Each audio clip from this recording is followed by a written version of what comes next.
ओम नमः शिवाय। श्री शिव महापुराण श्री रुद्र संहिता चतुर्थ खंड कुमार खंड। जिनका मन वंदना करने से प्रसन्न होता है, जो प्रेम प्रिय है और जो प्रेम प्रदान करने वाले हैं, जो पूर्णानंद है और अपने भक्तों की इच्छाओं को सदा पूरा करने वाले हैं, जो ऐश्वर्य संपन्न और कल्याणकारी है, जो साक्षात सत्य के स्वामी है, सत्य प्रिय और सत्य के प्रदाता है, ब्रह्मा और विष्णु जिनकी सदा स्तुति करते हैं, जो अपनी इच्छा के अनुरूप शरीर को धारण करते हैं, उन परम आदरमयी भगवान शिव की मैं चरण वंदना करता हूँ। मुनि श्रेष्ठ नारद जी ने ब्रह्मा जी से पूछा, हे ब्रह्मा, आप समस्त देवताओं और प्राणियों का मंगल करने वाले हैं। हे भगवान, आप मुझ पर कृपा करके यह बताइए कि देवादिदेव करुणा निधान भगवान शिव तो अत्यंत शक्तिशाली और समर्थ है। फिर भी जिस अभीष्ट फल की सिद्धि के लिए उन्होंने गिरिजा नंदिनी पार्वती से विवाह रचाया था, क्या वह पूर्ण हुआ? उन्हें पुत्र की प्राप्ति कब और कैसे हुई? तारकासुर का वध किस प्रकार हुआ? प्रभु, कृपया मेरी इन जिज्ञासाओं की शांति हेतु मुझे इनके बारे में विस्तृत रूप से बताइए। सूत जी कहते हैं कि जब नारद जी ने यह पूछा, तब ब्रह्मा जी ने प्रसन्नता पूर्वक भगवान शिव का स्मरण करते हुए कहा, नारद, जब भगवान शिव देवी पार्वती के साथ कैलाश पर्वत पर पधारे, तब वहां सबने मंगल उत्सव किया। सभी खुशी में मग्न होकर नृत्य कर रहे थे। तब भगवान शिव ने सभी को उत्तम भोजन कराया। तब सब देवताओं और मुनिगणों ने उनसे विदा लेकर अपने अपने धाम की ओर प्रस्थान किया। सब देवताओं के कैलाश पर्वत से चले जाने के पश्चात भगवान शिव अपनी प्रिया पार्वती को साथ लेकर अत्यंत मनोहर, दिव्य और निर्जन स्थान पर चले गए और वहीं सहस्त्रों वर्षों तक पार्वती जी के साथ विहार करते रहे। इस प्रकार भगवान शिव ने इतने अधिक समय को क्षण भर के समान व्यतीत कर दिया। इस प्रकार समय तीव्र गति से व्यतीत होता जा रहा था, परंतु भगवान शिव का पुत्र अब तक उत्पन्न नहीं हुआ था। यह जानकर सभी देवताओं को मन ही मन चिंता सताने लगी। तब देवराज इंद्र ने एक सभा करने का विचार किया और उन्होंने सभी देवताओं को सुमेरु पर्वत पर आमंत्रित किया। उस सभा में सब देवता इस बात पर विचार करने लगे कि इतना समय व्यतीत हो जाने पर भी अब तक शिव जी ने पुत्र क्यों नहीं उत्पन्न किया। वे सोचने लगे कि शिव जी अब क्यों विलंब कर रहे हैं। उस समय मुझ ब्रह्मा को लेकर सब देवता भगवान श्री हरि विष्णु के पास गए और कहने लगे कि हे हरे, भगवान शिव हजारों वर्षों से रति क्रीड़ा कर रहे हैं।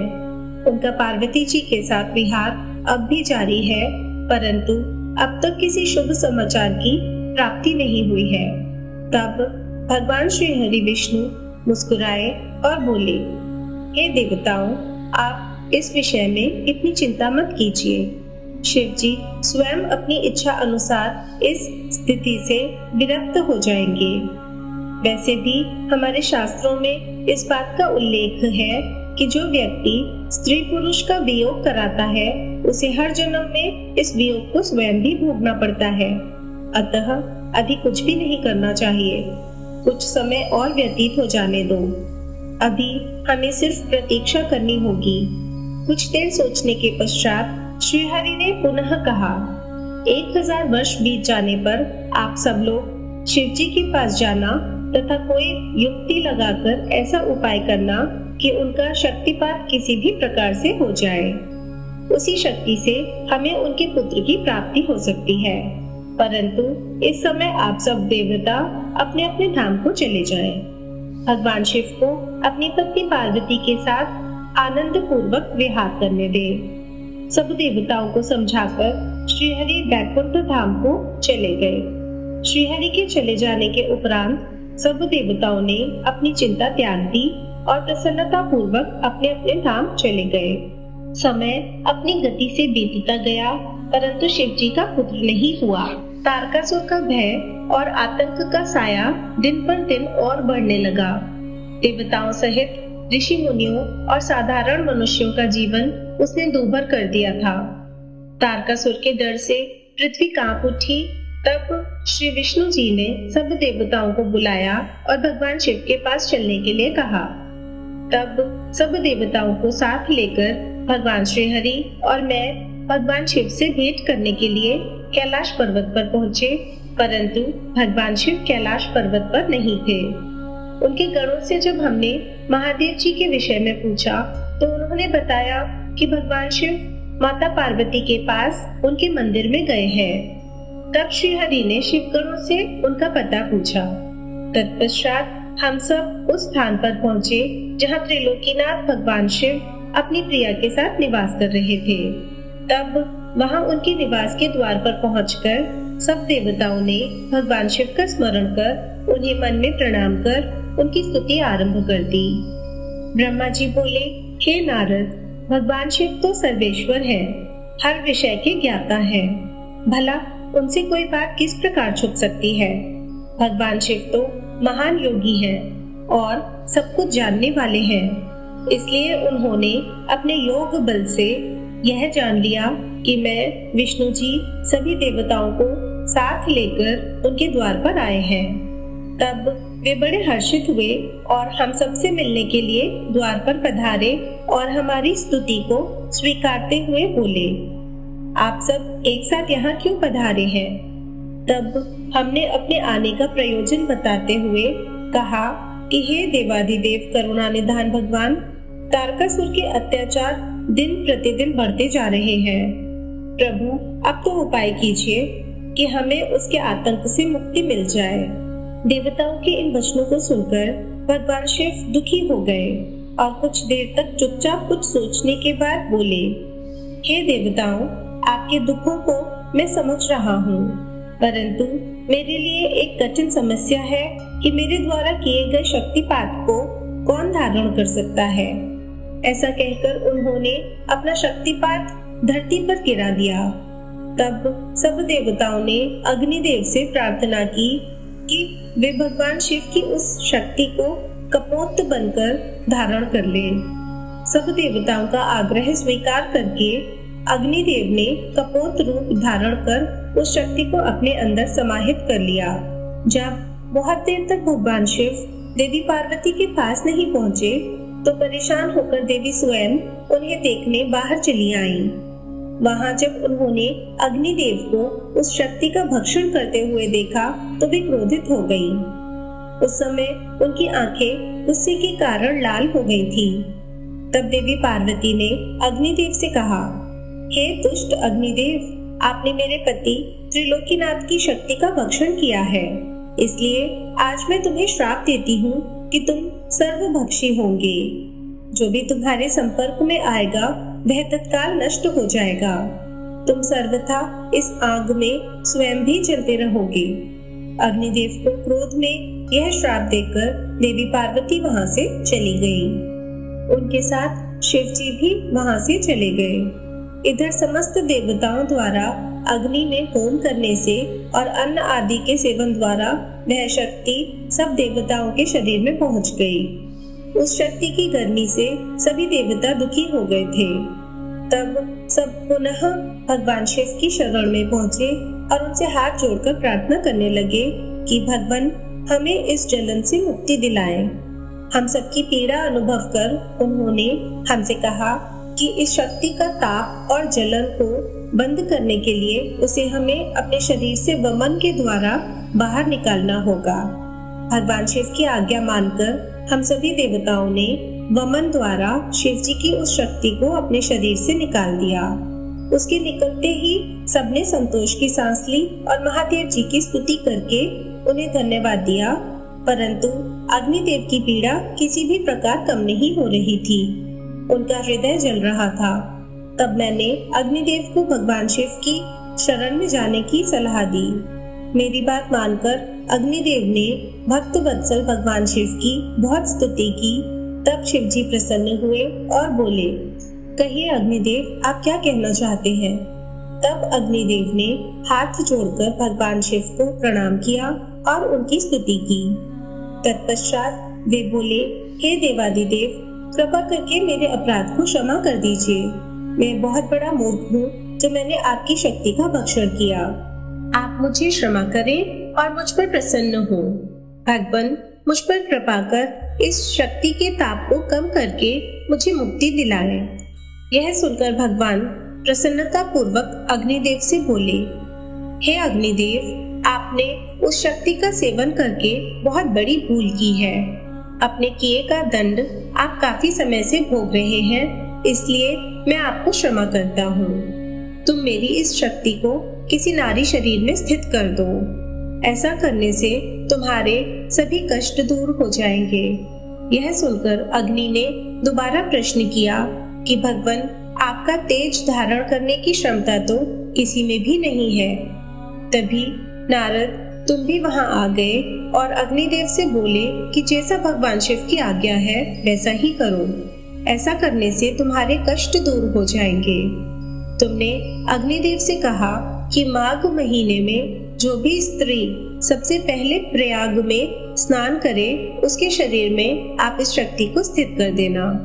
माघ का महीना आने पर सुबह ब्रह्म मुहूर्त में सर्वप्रथम सप्त ऋषियों की पत्नियां प्रयाग में स्नान करने पहुंची।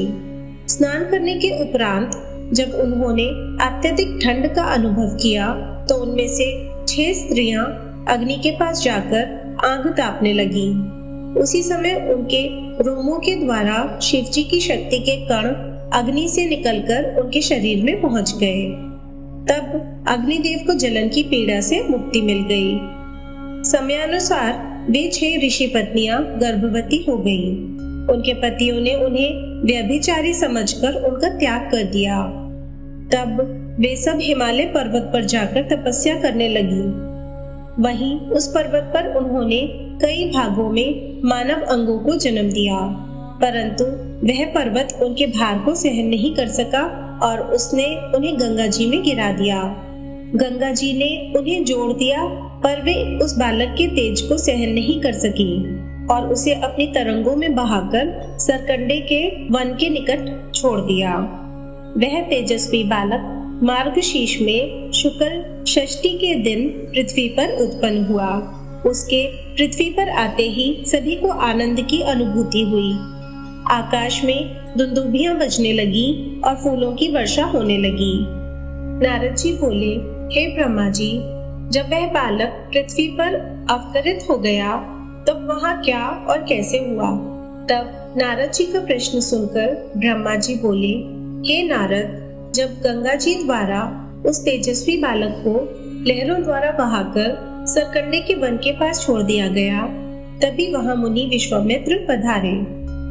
उस बालक का देदीप्यमान मुख देखकर विश्वामित्र दंग रह गए। वह बालक दिव्य तेज से प्रकाशित हो रहा था। उसे बड़ा प्रतापी और बलशाली जानकर मुनि विश्वामित्र ने उसे नमस्कार किया और उसकी स्तुति करने लगे। तत्पश्चात मुनि बोले कि भगवान शिव की इच्छा से ही तुम यहाँ प्रकट हुए हो। शिव तो सर्वेश्वर है, वे ही परम ब्रह्म परमात्मा है। इस संसार का हर प्राणी, हर जीव उनकी आज्ञा का ही पालन करता है। तब मुनि विश्वामित्र के ऐसे वचन सुनकर वह बालक बोला, हे महाज्ञानी प्रकांड पंडित मुनि विश्वामित्र, मेरे इस स्थान पर आने के बाद सर्वप्रथम आप ही यहाँ पधारे हैं। निश्चय ही आपका यहाँ आना भगवान शिव की प्रेरणा से ही प्रेरित है। इसलिए आप ही विधि विधान के अनुसार मेरा नामकरण संस्कार कीजिए। आज से आप ही मेरे पुरोहित हैं और मेरे द्वारा पूज्य हैं। मेरे द्वारा पूज्य होने के कारण आप इस जगत में विख्यात और पूज्य होंगे। उस बालक के ऐसे वचन सुनकर मुनि विश्वामित्र आश्चर्यचकित होकर उस बालक से पूछने लगे कि हे बालक, आप कौन हैं? अपने विषय में मुझे बताइए। तब उनकी बात सुनकर वह बालक बोला, हे विश्वामित्र, अब आप ब्रह्म ऋषि हो गए हैं। मेरे विषय में जानने से पूर्व आप मेरा संस्कार कीजिए। तब मुनि विश्वामित्र ने उस अद्भुत बालक का नामकरण संस्कार किया और उसका नाम कार्तिकेय रखा। गुरु दक्षिणा के रूप में उसने मुनि को दिव्य ज्ञान प्रदान किया। तब मैंने स्वयं वहां जाकर उस बालक को गोद में लिया और उसे चूमा। तत्पश्चात मैंने उसे शक्तियां और शस्त्र प्रदान किए। उन अद्भुत शक्तियों को प्राप्त कर वह बालक बहुत प्रसन्न हुआ और तुरंत ही पहाड़ पर चढ़ गया। पहाड़ पर चढ़कर वह उसके शिखरों को गिराने लगा तथा वहां की संपदा नष्ट करने लगा। यह देखकर उस स्थान पर निवास करने वाले राक्षस उस बालक को मारने के लिए दौड़े। उन भयंकर राक्षसों से बिना भयभीत हुए उसने उन सबको भगा दिया। उनके भयंकर युद्ध से पूरा त्रिलोक कांपने लगा। त्रिलोक को भयभीत होता देखकर सब देवता वहां पहुंचे। देवराज इंद्र ने क्रोध में आकर उस बालक पर प्रहार किया। इस प्रहार के फलस्वरूप उस बालक के शरीर से विशाख नाम का एक दूसरा पुरुष पैदा हो गया।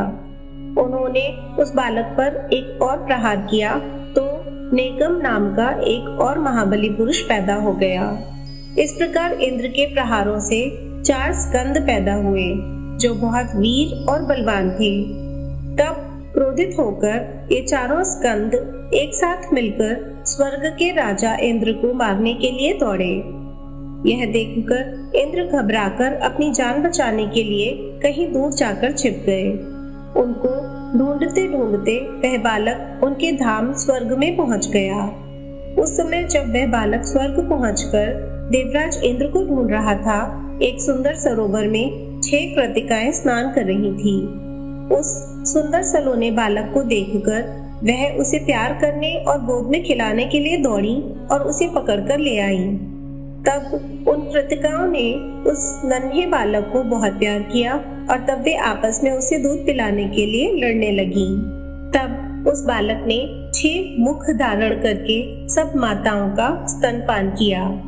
तब वे प्रसन्नता पूर्वक उस बालक को अपने साथ अपने लोक में ले गई और उसका लालन पालन करने लगी। ब्रह्मा जी बोले, इस प्रकार उस दिव्य बालक को लेकर वे कृतिकाएं अपने लोक में चली गईं। वहां जाकर उन्होंने उस बालक को सुंदर वस्त्रों और आभूषणों से अलंकृत किया और बड़े लाड़ प्यार से उस बच्चे को पालने लगी। जब बहुत समय व्यतीत हो गया, तब एक दिन पार्वती जी ने अपने पति शिव जी से पूछा, हे प्रभु, आप तो सबके ईश्वर हैं, सब प्राणियों के वंदनीय हैं, सब आपका ही ध्यान करते हैं। भगवान, मैं आपसे एक बात पूछना चाहती हूँ। तब त्रिलोकीनाथ भगवान शिव ने मुस्कुराकर कहा, देवी पूछो, क्या पूछना चाहती हो। तब देवी पार्वती ने कहा, प्रभु, आपकी शक्ति जो पृथ्वी पर गिरी थी वह कहाँ गई। देवी पार्वती के इन वचनों को सुनकर शिव जी ने विष्णु जी, मेरा और सब देवताओं और मुनियों का स्मरण किया। यह ज्ञात होते ही कि भगवान शिव ने हमें बुलाया है, हम सभी तुरंत कैलाश पर्वत पर चल दिए। वहां पहुंचकर हमने महादेव जी और देवी पार्वती को हाथ जोड़कर नमस्कार किया और उनकी स्तुति की। तब भगवान शिव बोले, हे देवताओं, मुझे यह बताइए कि मेरी वह अमोघ शक्ति कहाँ है।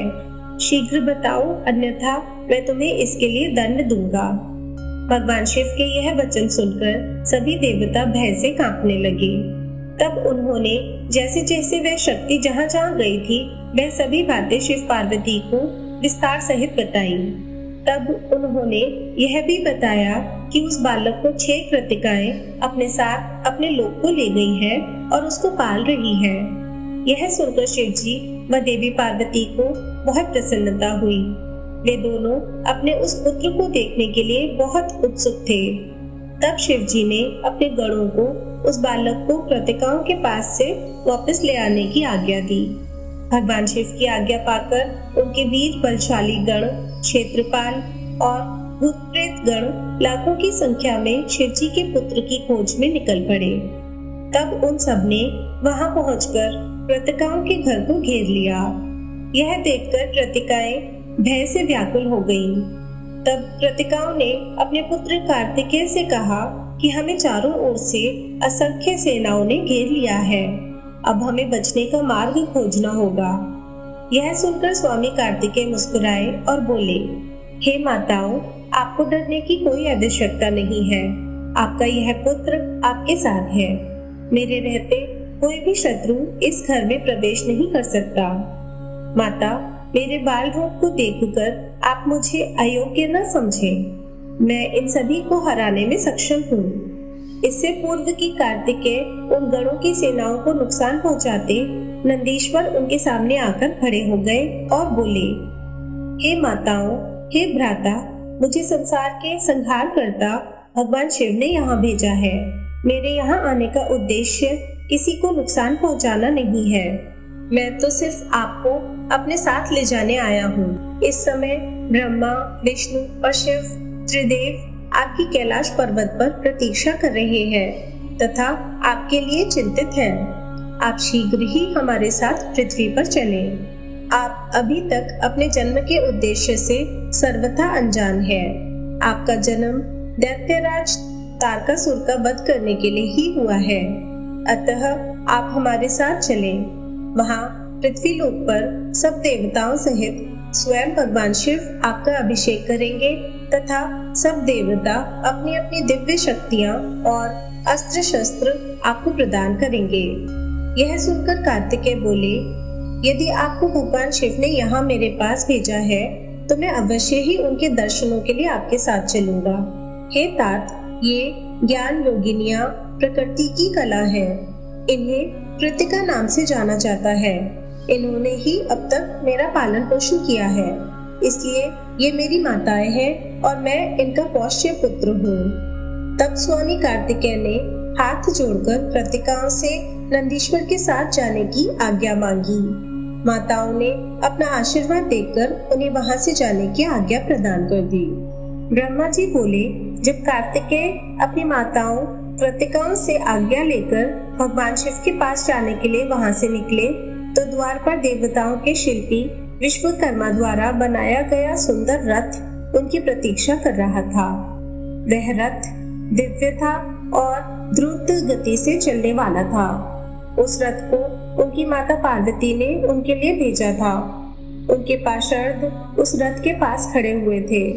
कार्तिकेय दुखी मन से उस रथ पर चढ़ने लगे।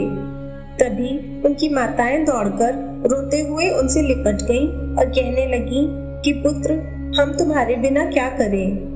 पुत्र, हम तुमसे बहुत प्यार करती हैं। तुम्हारे बिना यहाँ रहना हमारे लिए संभव नहीं है। तुम शीघ्र ही वापस लौट आना। यह कहकर उन्होंने कार्तिकेय को हृदय से लगा लिया और भारी मन से कार्तिकेय को रोते रोते जाने की आज्ञा दी। तब कार्तिकेय ने कृतिकाओं को अध्यात्म ज्ञान प्रदान किया।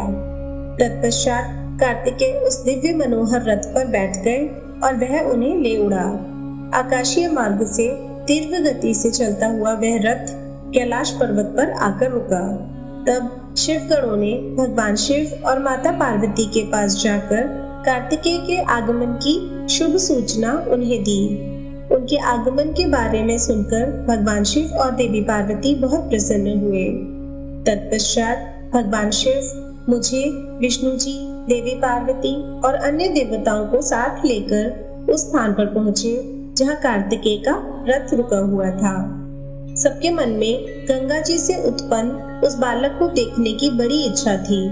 जब सब देवता कार्तिकेय से मिलने के लिए आ रहे थे, उस समय चारों दिशाओं में शंख और भेरी बजने लगी। सभी शिवगण नाचते गाते और उनकी जय जयकार करते हुए अपने आराध्य भगवान शिव के पुत्र को देखने के लिए चल दिए। वहां पहुंचकर सब बहुत प्रसन्न हुए। भगवान शिव ने प्रेम पूर्वक उस बालक को गोद में बैठा लिया। तब देवी पार्वती ने भी उस बालक को बहुत प्यार किया। भगवान शिव ने उस बालक के लिए एक सुंदर रत्नों से जड़ा हुआ सिंहासन मंगाया और उस सिंहासन पर बालक को बैठाया। तत्पश्चात भगवान शिव ने सब तीर्थ स्थानों से मंगाए गए जल को वेद मंत्रों से पवित्र करके उससे बालक को स्नान कराया। 6 कृतिकाओं द्वारा पोषित होने के कारण उस दिव्य बालक को कार्तिकेय के नाम से जाना गया। तीर्थों के पवित्र जल से स्नान कराने के उपरांत सभी देवताओं ने कार्तिकेय को तरह तरह की अमूल्य वस्तुएं, विद्याएं और अद्भुत शक्तियां प्रदान की। तब सर्वप्रथम देवी पार्वती ने अपने पुत्र को हृदय से लगाकर उसे चिरंजीव होने का आशीर्वाद प्रदान किया। माता लक्ष्मी ने दिव्य मनोहर हार उस बालक को पहनाया तो देवी सावित्री ने सारी सिद्धि विद्याएं उन्हें प्रदान की। फिर श्री विष्णु जी ने रत्नों से निर्मित किरीट, मुकुट, बाजूबंद, वैजयंती माला और अपना सुदर्शन चक्र उन्हें प्रदान किया। भगवान शिव ने प्रसन्नता पूर्वक अपने पुत्र कार्तिकेय को शूल, पिनाक, फरसा, शक्ति, पाशुपास्त्र, बाण, संहारास्त्र आदि परम दिव्य वस्तुएं प्रदान की। फिर मुझ ब्रह्मा ने यज्ञोपवीत, वेद माता गायत्री ने कमंडल, ब्रह्मास्त्र तथा शत्रुओं का नाश करने वाली विद्या प्रदान की। देवराज इंद्र ने अपना वाहन ऐरावत हाथी और वज्र प्रदान किए। देवराज इंद्र ने अपना वाहन ऐरावत हाथी और वज्र प्रदान किए। वायुदेव वरुण ने श्वेत छत्र और रत्नों की मालाएं प्रदान की। सूर्यदेव ने मन की तरह तीव्र गति से चलने वाला द्रुतगामी रथ और शरीर की रक्षा करने वाला कवच भी प्रदान किया। यमराज द्वारा दंड और समुद्रदेव द्वारा उन्हें अमृत भेंट किया गया। धन के अकूट भंडार के स्वामी कुबेर ने गदा दी। इस प्रकार सब देवताओं ने भगवान शिव के पुत्र कार्तिकेय को अनेकों प्रकार के अस्त्र शस्त्र और उपहार प्रदान किए। सभी देवताओं और शिवगणों ने उनका अभिवादन किया। इस समय वहां पर बहुत बड़ा उत्सव होने लगा। चारों ओर हर्ष की लहर दौड़ रही थी। ब्रह्मा जी बोले, नारद, इस प्रकार सभी अभीष्ट देवताओं से आशीर्वाद प्राप्त करके कुमार कार्तिकेय बहुत प्रसन्न हुए। उन्होंने सभी देवताओं का धन्यवाद व्यक्त किया। तत्पश्चात वे अपने सिंहासन पर जा बैठे। तभी वहां एक ब्राह्मण दौड़ता हुआ आया। उस ब्राह्मण ने आकर कार्तिकेय को प्रणाम किया और उनके चरण पकड़ लिए और बोला, हे स्वामी, मैं आपकी शरण में आया हूँ, मुझ पर कृपा करके मेरे कष्ट को दूर करें। तब कार्तिकेय ने उस ब्राह्मण को उठाया और आदर पूर्वक अपने पास बैठाकर उसके दुखी होने का कारण पूछा। तब वह ब्राह्मण बोला, हे भगवान, मैं अश्वमेध यज्ञ कर रहा हूँ, परंतु आज मेरा घोड़ा अपने बंधनों को तोड़कर कहीं चला गया है। हे प्रभु, मुझ पर कृपा करें और मेरे घोड़े को यथाशीघ्र ढूंढ दे, अन्यथा मेरा यज्ञ भंग हो जाएगा। यह कहकर वह ब्राह्मण पुनः कार्तिकेय के चरणों को पकड़कर रोने गिड़गिड़ाने लगा। वह रोते रोते बोला, आप पूरे ब्रह्मांड के स्वामी हैं। आप सबकी सेवा करने को सदा तत्पर रहते हैं। आप सब देवताओं के स्वामी हैं और त्रैलोकीनाथ भगवान शिव के पुत्र हैं। इस प्रकार उस ब्राह्मण द्वारा की गई स्तुति को सुनकर कुमार कार्तिकेय बहुत प्रसन्न हुए। तब उन्होंने अपने वीर बलशाली प्रमुख गण वीरबाहु को बुलाकर उस घोड़े को जल्दी से जल्दी ढूंढ लाने की आज्ञा प्रदान की तथा यज्ञ को विधि विधान के अनुसार पूर्ण कराने के लिए कहा। तब वीरबाहु ने कार्तिकेय को प्रणाम किया और ब्राह्मण के घोड़े को ढूंढने के लिए निकल पड़ा। उसने पृथ्वीलोक पर हर जगह उस घोड़े को ढूंढा। जिस व्यक्ति ने जो भी जानकारी दी उसके अनुसार वीरबाहु ने हर जगह उसकी तलाश की, परंतु वह असफल रहा। तब वह उस घोड़े की तलाश करने के लिए भगवान श्री हरि विष्णु के लोक वैकुंठ धाम गया। वहां जाकर वीरबाहु ने देखा कि एक घोड़े ने विष्णु लोक में बहुत आतंक मचा रखा था। विष्णु लोक में वह घोड़ा खूब उपद्रव कर रहा था। कुमार कार्तिकेय के उस गण वीरबाहु ने तुरंत उस घोड़े को बंधक बना लिया और उसे पकड़कर अपने स्वामी कार्तिकेय के पास ले आया। तब स्वामी कार्तिकेय पूरे संसार का भार लेकर उस घोड़े पर चढ़कर बैठ गए और उस घोड़े को पूरे त्रिलोकी परिक्रमा करने का आदेश प्रदान किया। वह अद्भुत घोड़ा एक ही पल में तीनों लोकों की परिक्रमा करके लौट आया। तब कुमार कार्तिकेय उस घोड़े से उतरकर पुनः अपने आसन पर बैठ गए। तब वे ब्राह्मण हाथ जोड़कर कार्तिकेय का धन्यवाद करने लगा और उनसे बोला कि प्रभु, आप यह घोड़ा मुझे सौंप दीजिए ताकि मैं अपना यज्ञ पूर्ण कर सकूं।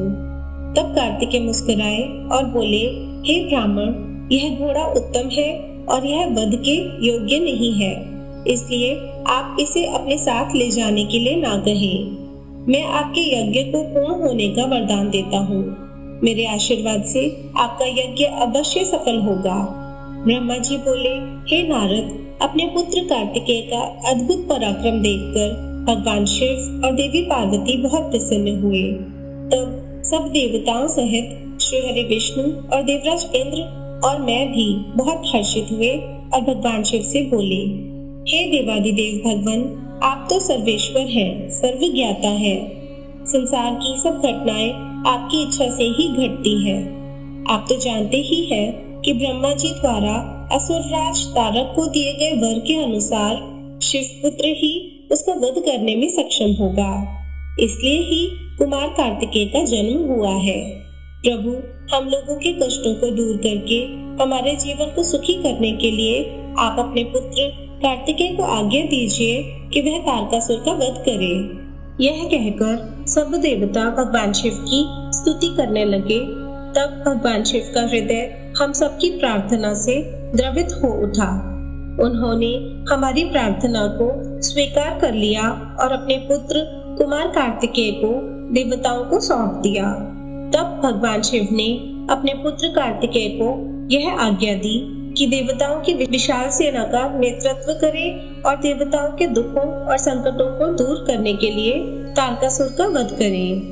अपने पिता भगवान शिव की यह आज्ञा पाकर स्वामी कार्तिकेय बहुत प्रसन्न हुए। तब उन्होंने हाथ जोड़कर अपनी माता पार्वती और पिता महादेव जी को प्रणाम किया और कहा कि हे माता, हे पिता, आप मुझे विजयी होने का आशीर्वाद प्रदान करें। यह सुनकर भगवान शिव मुस्कुराए और बोले, कुमार, निश्चय ही तुम अपने इस प्रथम युद्ध में अपने घोर शत्रु तारकासुर का वध करके विजयी होंगे। हमारा आशीर्वाद सदैव तुम्हारे साथ है। इधर देवी पार्वती के हृदय में अपने प्रिय पुत्र के युद्ध में जाने की बात सुनकर ही पीड़ा होने लगी। वात्सल्य के कारण उनकी आंखों में आंसू आ गए थे। वे बहुत दुखी हुई और कहने लगी, हे नाथ, हे देवादिदेव, मेरा पुत्र कार्तिकेय अभी बहुत छोटा है और वह तारकासुर महाबलशाली और शक्तिशाली है।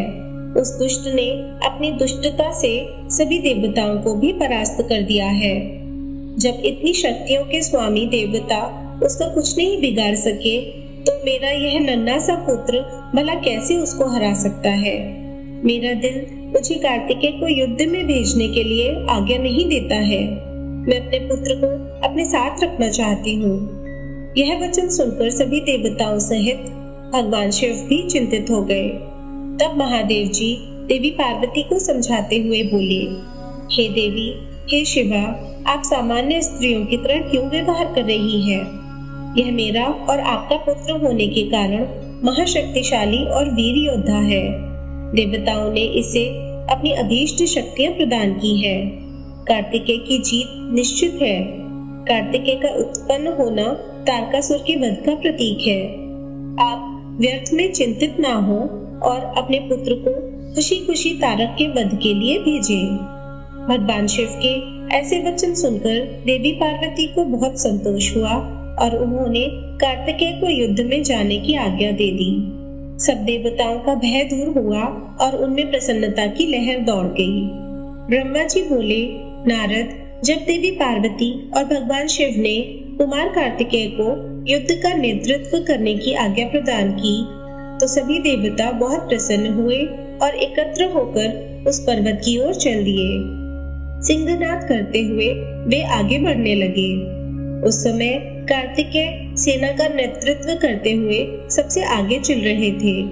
सब देवता मन में यही सोच रहे थे कि अब उन्हें तारकासुर नाम की मुसीबत से छुटकारा मिल जाएगा। जब तारकासुर को इस बात का पता चला कि देवताओं ने युद्ध की तैयारी पूरी कर ली है, तो तारकासुर ने भी तुरंत युद्ध की घोषणा कर दी। अपनी विशाल चतुरांगणी सेना को लेकर तारक भी सिंहनाद करता हुआ देवताओं की ओर बढ़ने लगा। राक्षसों की सेना देखकर एक पल के लिए देवता घबरा गए। उसी समय आकाशवाणी हुई, हे देवगणों, तुम लोग भगवान शिव के पुत्र कार्तिकेय के नेतृत्व में युद्ध करने जा रहे हो, इसलिए तुम जरूर जीतोगे। तारकासुर कार्तिकेय के हाथों अवश्य मारा जाएगा। उस आकाशवाणी को सुनकर सभी देवताओं का उत्साह बढ़ गया और उनका डर दूर हो गया। उस समय दुदुम्बी और अनेक प्रकार के बाजों की ध्वनि आकाश में गूंजने लगी। तब देवता और राक्षस युद्ध करने के लिए पृथ्वी और सागर के संगम पर पहुंचे। दोनों पक्षों में बड़ा भयानक युद्ध छिड़ गया। युद्ध की भयंकर गर्जना से पृथ्वी भी डोलने लगी। देवताओं की सेना का नेतृत्व शिव पुत्र कार्तिकेय कर रहे थे। उनके पीछे पीछे देवराज इंद्र सहित देवताओं की विशाल सेना थी। कार्तिकेय उस समय इंद्रदेव के ऐरावत हाथी पर विराजमान थे। तब उन्होंने उस हाथी को छोड़ दिया और रत्नों से जुड़े सुंदर यान पर बैठ गए। उस सुंदर विमान पर प्रचेता ने सुंदर छत्र रखा। उस सुंदर विमान में बैठकर कार्तिकेय बहुत निराले और शोभा संपन्न लग रहे थे। उसी समय देवताओं और असुरों में भयानक युद्ध प्रारंभ हो गया। पृथ्वी कांपने लगी और पल भर में खंड मुंडों में बदलने लगी। हजारों सैनिक जो पराक्रम से लड़ रहे थे कट कट कर और घायल होकर धरती पर गिरने लगे। चारों तरफ खून की नदियां बहने लगी थी। ऐसा भयानक दृश्य देखकर बहुत से भूत प्रेत और गीदड़ गीदड़ी उस मांस को खाने और खून पीने के लिए वहां आ गए। तभी महाबली तारकासुर ने विशाल सेना सहित देवताओं पर आक्रमण किया। देवराज इंद्र सहित अनेक देवताओं ने उसे रोकने का बहुत प्रयत्न किया, परंतु असफल रहे और तारकासुर भयानक गर्जना करता हुआ आगे बढ़ता गया। चारों ओर भयानक शोर मचा हुआ था। आक्रमण करते समय सैनिक बड़े जोर जोर से अपने मुंह से आवाज निकालते हुए आगे बढ़ रहे थे। देवताओं और राक्षसों का युद्ध बड़ा विभत्स रूप ले चुका था। वहां भारी कोलाहल मचा हुआ था। तत्पश्चात देवताओं और असुर राज तारक के राक्षस गण आपस में द्वंद्व युद्ध करने लगे थे। एक दूसरे को मारकर वे अपने को बहुत बलशाली समझ रहे थे। वे पूरे बल के साथ एक दूसरे पर प्रहार करते। कोई किसी के हाथ तोड़ देता तो कोई पैर। दोनों सेनाएं अपने को पराक्रमी समझ रही थी। ब्रह्मा जी बोले, नारद, इस प्रकार देवताओं और दानवों में बड़ा विनाशकारी युद्ध होने लगा। तारकासुर ने अपनी विशेष शक्ति चलाकर इंद्रदेव को घायल कर दिया। इसी प्रकार दानवों की सेना के वीर और बलवान राक्षसों ने देवताओं की सेना को बहुत नुकसान पहुंचाया। उन्होंने कई लोकपालों को युद्ध में हरा दिया और देवगणों को मार मार कर भगाने लगे। असुर सैनिकों को देवताओं पर हावी होते देखकर असुर खुशी में झूम उठे और भयंकर गर्जना करने लगे। तब देवताओं की ओर से लड़ रहे वीरभद्र क्रोधित होकर तारकासुर के निकट पहुंचे। असुरों ने वीरभद्र को चारों ओर से घेर लिया। उन्होंने परस्पर पाश, खड़ग, परसा और पट्टेश आदि आयुधों का प्रयोग किया। देवता और असुर आपस में गुत्थम गुत्था होकर लड़ने लगे। तभी देवताओं की ओर से वीरभद्र तारकासुर से लड़ने लगे। वीरभद्र ने पूरी शक्ति से तारकासुर पर आक्रमण किया और उसको त्रिशूल के प्रहार से घायल कर दिया। घायल होकर तारक जमीन पर गिर पड़ा, परंतु अगले ही पल उसने स्वयं को संभाल लिया और पुनः खड़े होकर वीरभद्र से युद्ध करने लगा। महाकौतिकी तारक ने भीषण मार से वीरभद्र को घायल करके वहां से भगा दिया। तत्पश्चात उसने वहां युद्ध कर रहे देवताओं को अपने क्रोध का निशाना बनाया। तारक देवताओं पर अपने बाणों की बरसात करने लगा। तारकासुर के इस अनायास बाणों की वर्षा से देवता भयभीत हो गए। तब स्वयं श्रीहरि विष्णु तारकासुर से लड़ने के लिए आगे आए। श्रीहरि ने गदा से तारकासुर पर ज्यों ही प्रहार किया, उसने विचित्र बाण मारकर उसके 2 टुकड़े कर दिए। तब क्रोधित होकर विष्णु जी ने शारंग धनुष उठाया और तारक को मारने के लिए बढ़े। तभी तारक ने प्रहार करके उन्हें गिरा दिया तो श्री विष्णु जी ने गुस्से से सुदर्शन चक्र चला दिया। नारद, तब मैंने कुमार कार्तिकेय के पास जाकर उनसे कहा कि मेरे दिए हुए वरदान के अनुसार तारकासुर का वध आपके श्री हाथों से ही होगा, इसलिए कोई भी देवता तारक का कुछ भी नहीं बिगाड़ सकता है। यह सुनकर कार्तिकेय रथ से नीचे उतर गए और पैदल ही तारक को मारने के लिए दौड़े। उनके हाथ में उनकी शक्ति थी जो लपटों के समान चमकती हुई उल्का की तरह लग रही थी। 6 मुख वाले कुमार कार्तिकेय को देखकर तारकासुर बोला, देवताओं, क्या यही बालक है तुम्हारा वीर पराक्रमी कुमार जो शत्रुओं का पल में विनाश कर देता है? यह कहकर तारकासुर जोर से अट्टहास करने लगा और बोला कि इस बालक के साथ तुम सभी को मार दूंगा। तुम इस बालक की मेरे हाथों हत्या कराओगे। ऐसा बोलते हुए भयानक गर्जना करता हुआ वह कुमार कार्तिकेय की ओर पलटा और बोला कि हे बालक, ये मूर्ख देवता तो व्यर्थ में तुझे बलि का बकरा बनाना चाहते हैं, पर मैं इतना कठोर नहीं हूँ कि बिना किसी अपराध के एक मासूम बालक पर वार करूँ। इसलिए जा, तू भाग जा, मैं तेरे प्राणों को छोड़ देता हूँ। देवराज इंद्र और भगवान श्री हरि विष्णु की निंदा करने से तारक द्वारा कमाया गया तपस्या का सारा पुण्य नष्ट हो गया था। तभी इंद्र ने उस पर वज्र का प्रहार किया, जिससे वह धरती पर गिर पड़ा। तब कुछ ही देर में तारकासुर पूरे उत्साह के साथ पुनः खड़ा हो गया और अपने भीषण प्रहार से उसने देवराज इंद्र को घायल कर दिया और उन पर अपने पैर का प्रहार किया। यह देखकर देवता भयभीत हो गए और इधर उधर भागने लगे। तभी श्री हरि विष्णु ने इस स्थिति को संभालने के लिए तारकासुर पर अपना सुदर्शन चक्र चला दिया। चक्र ने तारकासुर को धराशायी कर दिया, परंतु तारकासुर इतनी आसानी से हार मानने वाला नहीं था। वह अपनी पूरी शक्ति के साथ पुनः उठकर खड़ा हो गया। तब उसने अपनी प्रचंड शक्ति हाथ में लेकर भगवान विष्णु को ललकारा और उन्हें अपने भीषण प्रहार से घायल कर दिया। विष्णु जी मूर्छित होकर पृथ्वी पर गिर पड़े। वहां का यह दृश्य देखकर सभी देवताओं में कोहराम मच गया। सब अपने प्राणों की रक्षा करने के लिए इधर उधर भागने लगे। सारी सेना तितर बितर होने लगी। यह देख वीरभद्र ने तारकासुर पर आक्रमण किया। उसने त्रिशूल उठाया और तारकासुर पर वार किया, जिससे तारकासुर भूमि पर गिर पड़ा। किंतु उसी क्षण उठकर उसने वीरभद्र को अपनी शक्ति से घायल करके मूर्छित कर दिया और जोर जोर से हंसने लगा। ब्रह्मा जी बोले, नारद, यह सब देखकर कुमार कार्तिकेय को तारकासुर पर बड़ा क्रोध आया और वे अपने पिता भगवान शिव के श्री चरणों का स्मरण कर अपने असंख्य गणों को साथ लेकर तारकासुर को मारने के लिए आगे बढ़े। यह देखकर सभी देवताओं में उत्साह की एक लहर दौड़ गई और वे प्रसन्न मन से कार्तिकेय की जय जयकार का उद्घोष करने लगे। ऋषि मुनियों ने अपनी वाणी से कुमार कार्तिकेय की स्तुति की। तत्पश्चात तारकासुर और कार्तिकेय का बड़ा भयानक दुस्सह युद्ध हुआ। दोनों परमवीर और बलशाली एक दूसरे पर भीषण प्रहार करने लगे। दोनों अनेक प्रकार के दांव पेचों का प्रयोग कर रहे थे। कार्तिकेय और तारकासुर के बीच मंत्रों से भी युद्ध हो रहा था।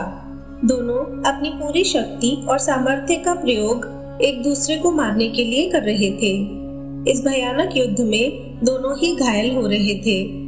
युद्ध भयानक रूप लेता जा रहा था। उस भीषण युद्ध को सब देवता गंधर्व बैठकर देखने लगे। वह अद्भुत युद्ध अनायास ही सबके आकर्षण का केंद्र बन गया। हवा चलना भूल गई, सूर्य की किरणें ठहर गईं। यहाँ तक कि सभी पर्वत इस युद्ध को देखकर अत्यंत भयभीत हो उठे।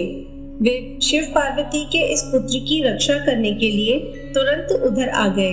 यह देखकर कार्तिकेय बोले, हे पर्वतों, आप कोई चिंता ना करें। आज इस महापापी को मैं सबके सामने मौत के घाट उतारकर भय से मुक्ति दिलाऊंगा। जब कार्तिकेय पर्वतों से बात करने में निमग्न थे, उसी समय तारक ने अपनी शक्ति हाथ में लेकर उन पर धावा बोल दिया।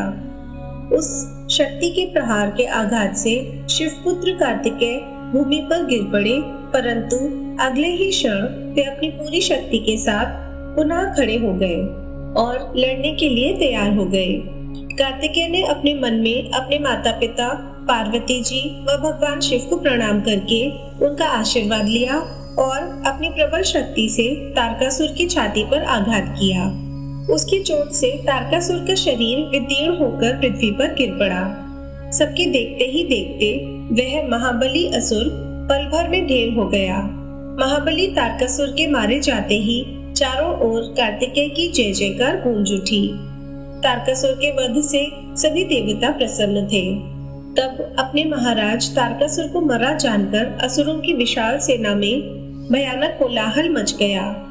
अपने प्राणों की रक्षा करने के लिए सभी असुर इधर उधर भाग रहे थे।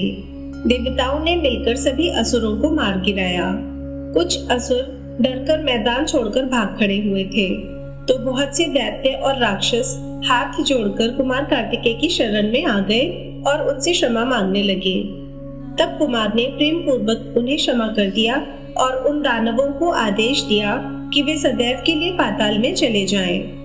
इस प्रकार तारकासुर के मारे जाने पर उसकी सारी सेना पल भर में नष्ट हो गई। यह देखकर देवराज इंद्र के साथ साथ समस्त देवताओं और संसार के प्राणियों में खुशी की लहर दौड़ पड़ी। पूरा त्रिलोक आनंद में डूब गया। जैसे ही कुमार कार्तिकेय की विजय का समाचार भगवान शिव और पार्वती के पास पहुंचा, तो वे तुरंत अपने गणों को साथ लेकर युद्ध स्थल पर पधारे। श्री पार्वती जी ने अपने प्राण प्रिय पुत्र को अपने हृदय से लगा लिया और अपनी गोद में बिठाकर बहुत देर तक उसे चूमती रही। तभी वहां पर्वतराज हिमालय भी पहुंच गए और उन्होंने अपनी पुत्री पार्वती, भगवान शिव और कार्तिकेय की स्तुति की। चारों दिशाओं से उन पर फूलों की वर्षा होने लगी। मंगल ध्वनि हर ओर गूंजने लगी। हर तरफ उनकी ही जय जयकार हो रही थी। देवताओं के स्वामी देवराज इंद्र ने अपने साथी देवताओं के साथ कुमार कार्तिकेय की हाथ जोड़कर स्तुति की। तत्पश्चात भगवान शिव अपनी पत्नी पार्वती को साथ लेकर शिवगणों सहित कैलाश पर्वत पर लौट गए। ब्रह्मा जी बोले, नारद, जब तारकासुर कुमार कार्तिकेय के द्वारा मारा गया, तब यह देखकर सभी देवताओं, ऋषि मुनियों सहित जनसाधारण में प्रसन्नता की लहर दौड़ गई।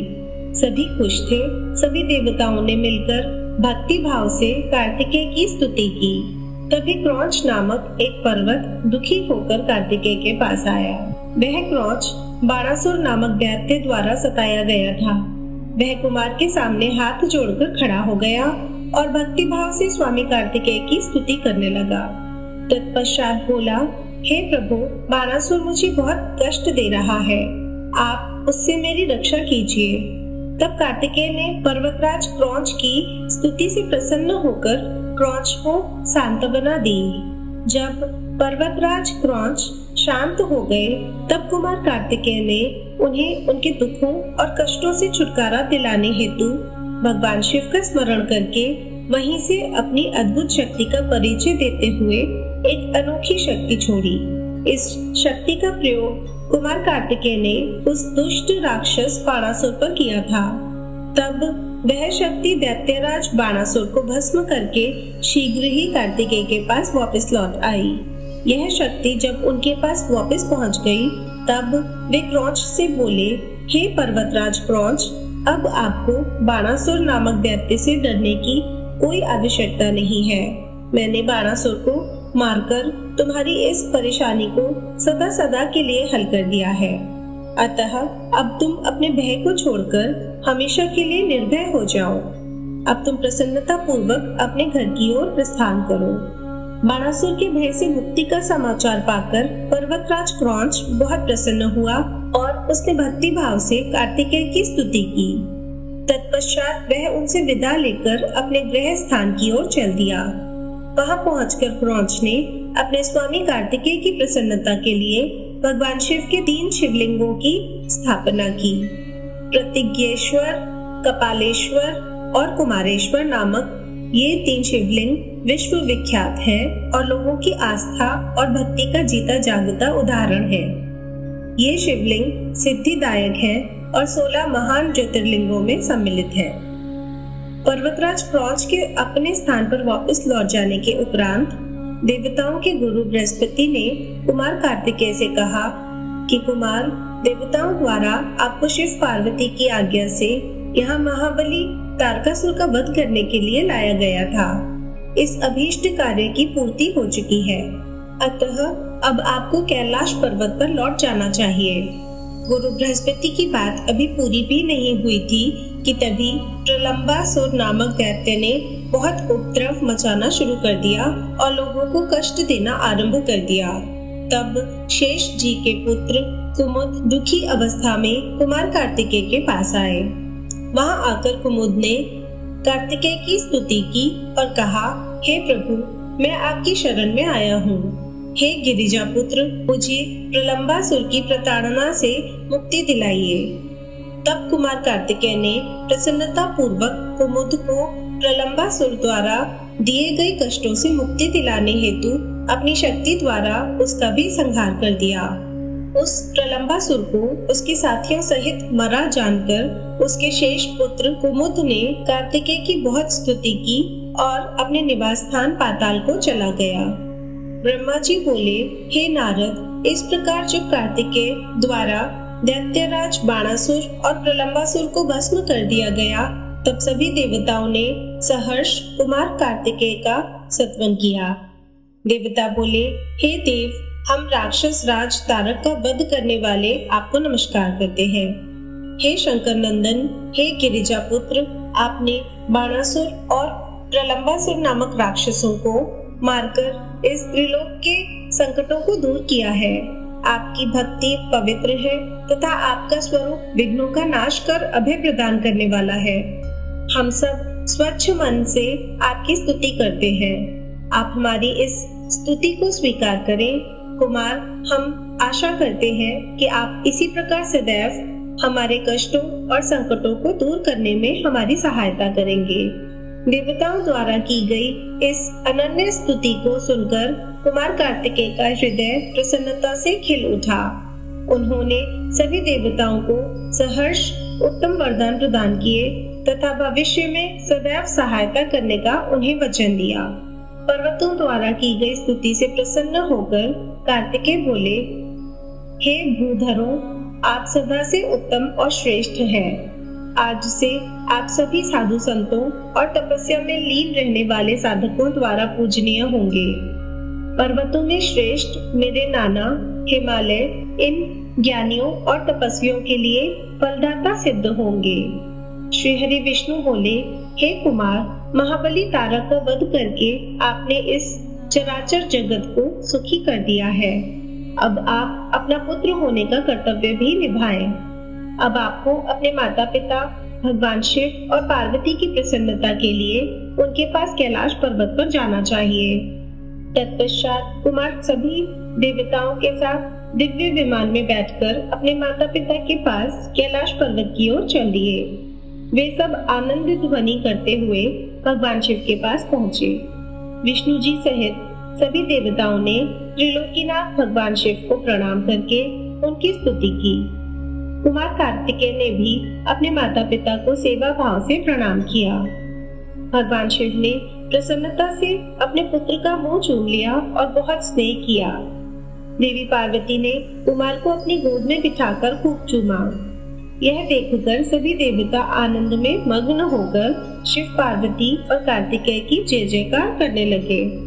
तत्पश्चात सभी देवताओं सहित श्री हरि विष्णु और मैंने देवाधिदेव शिव जी से जाने की आज्ञा मांगी और अपने अपने लोक को चले गए। तब भगवान शिव अपनी प्राणप्रिया देवी पार्वती और पुत्र कार्तिकेय के साथ आनंद पूर्वक कैलाश पर निवास करने लगे। सूत जी कहते हैं, कुमार कार्तिकेय के उत्तम चरित्र को सुनकर नारद जी बहुत प्रसन्न हुए और प्रसन्नता पूर्वक ब्रह्मा जी से बोले, हे विधाता, आप ज्ञान के अथाह सागर हैं तथा करुणा निधान भगवान शिव के विषय में सब कुछ जानते हैं। आपने शिवपुत्र स्वामी कार्तिकेय के अमृतमय चरित्र को सुनाकर मुझ पर बड़ी कृपा की है। भगवान, अब मैं विघ्न विनाशक श्री गणेश जी के विषय में जानना चाहता हूँ।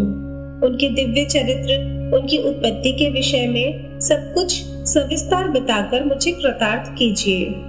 मुनि श्रेष्ठ नारद के यह उत्तम वचन सुनकर ब्रह्मा जी हर्ष पूर्वक बोले, नारद, तुम गणेश उत्पत्ति की कथा सुनना चाहते हो, अतएव तुम्हारी प्रसन्नता के लिए मैं तुम्हें उनके जन्म के विषय में बताता हूँ। एक बार की बात है, देवी पार्वती की दो सखियां जया और विजया जो सदा ही उनके पास रहती थी, उनके पास आई और बोली, हे सखी, यहाँ कैलाश पर्वत पर भगवान शिव के असंख्य गण हैं। वे सदा भगवान शिव की आज्ञा का प्रसन्नता से पालन करते हैं। वे सदा भगवान शिव की आज्ञा को ही सर्वोपरि मानते हैं। इसलिए आपको भी अपने लिए किसी एक विशेष ऐसे गण की रचना करनी चाहिए जिसके लिए आपकी ही आज्ञा सर्वोच्च हो और वह किसी अन्य के सामने ना झुके। अपनी सखियों की बात यद्यपि पार्वती को एक बार को अच्छी लगी, परंतु अगले ही पल वे बोली कि भला मुझ में और मेरे पति में क्या भेद है। हम दोनों एक ही हैं और सभी शिवगण मुझ में और सदाशिव में कोई अंतर नहीं समझते। वे हम दोनों की ही आज्ञाओं का सदा पालन करते हैं। पार्वती जी के यह वचन सुनकर उनकी सखियां आगे कुछ नहीं बोली और वहां से चली गईं। एक दिन की बात है, देवी पार्वती अपने कक्ष में स्नान कर रही थी। वे नंदी को द्वारपाल बनाकर द्वार पर बैठाकर गई थी। तभी कक्ष में भगवान शिव का प्रवेश हो गया, क्योंकि नंदी अपने आराध्य शिव को अंदर आने से रोक न पाए। देवी पार्वती को उस समय बड़ी लज्जा महसूस हुई। इस घटना के उपरांत पार्वती को अपनी सखियों द्वारा दिए गए सुझाव का स्मरण हुआ। तब उन्होंने सोचा कि मेरा भी कोई ऐसा सेवक होना चाहिए जो कार्य कुशल हो और मेरी आज्ञा का सदैव पालन करे, अपने कर्तव्य से कभी भी विचलित ना हो। ऐसा विचार करके उन्होंने अपने शरीर के मैल से शुभ लक्षणों से युक्त उत्तम बालक की रचना की। वह बालक शोभा संपन्न, महाबली, पराक्रमी और सुंदर था। पार्वती जी ने उसे सुंदर वस्त्र और आभूषणों से विभूषित करके उसे अनेक आशीर्वाद दिए। पार्वती ने कहा कि तुम मेरे पुत्र हो, तुम्हारा नाम गणेश है। पार्वती जी के यह वचन सुनकर वह तेजस्वी बालक गणेश बोला, हे माता, हे जननी, आज आपने मुझे इस जगत में उत्पन्न किया है। आज से मैं आपका पुत्र हूँ। मैं आपको बारंबार नमस्कार करता हूँ। मेरे लिए अब क्या कार्य है, बताइए, मैं उसे अवश्य पूरा करूँगा। तब देवी पार्वती बोली, हे पुत्र गणेश, आज से तुम मेरे द्वारपाल बन जाओ। मेरी यह आज्ञा है कि मेरे महल में कोई मेरी अनुमति के बिना प्रविष्ट ना हो। कोई कितना भी हठ क्यों ना करे, तुम उसे अंदर नहीं आने देना।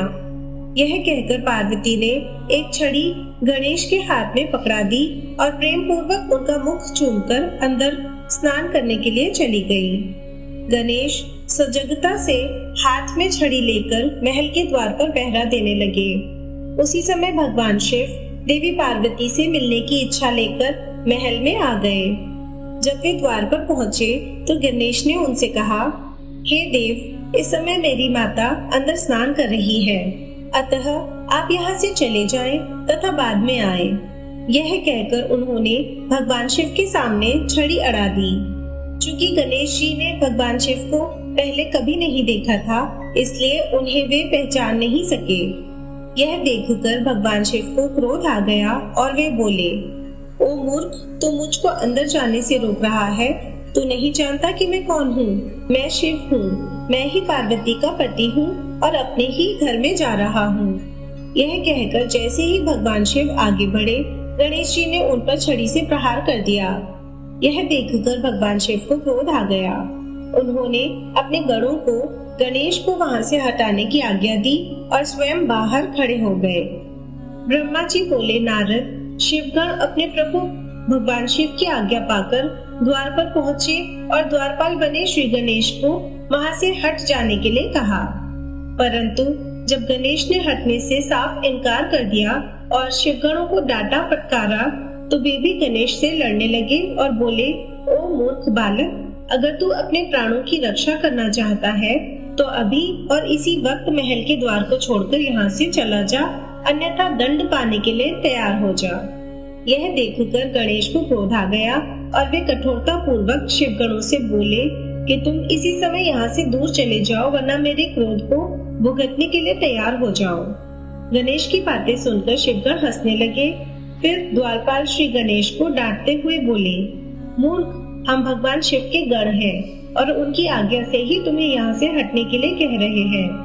अब तक तुम्हें बालक समझकर हम छोड़ रहे थे, परंतु तुम तो बहुत ही हठी बालक हो, जो मानने को बिल्कुल भी तैयार नहीं है।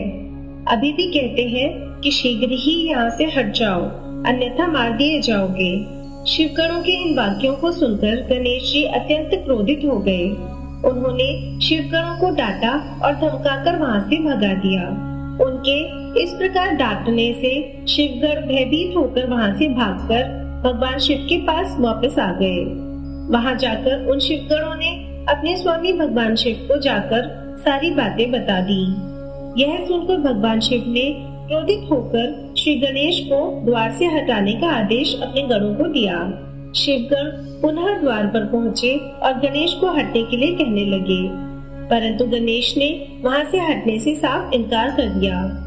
गणेश निर्भय होकर उन गणों से बोले कि मैं पार्वती का पुत्र हूँ और तुम भगवान शिव के गण हो। हम दोनों ही अपनी अपनी जगह अपने अपने कर्तव्य का पालन कर रहे हैं।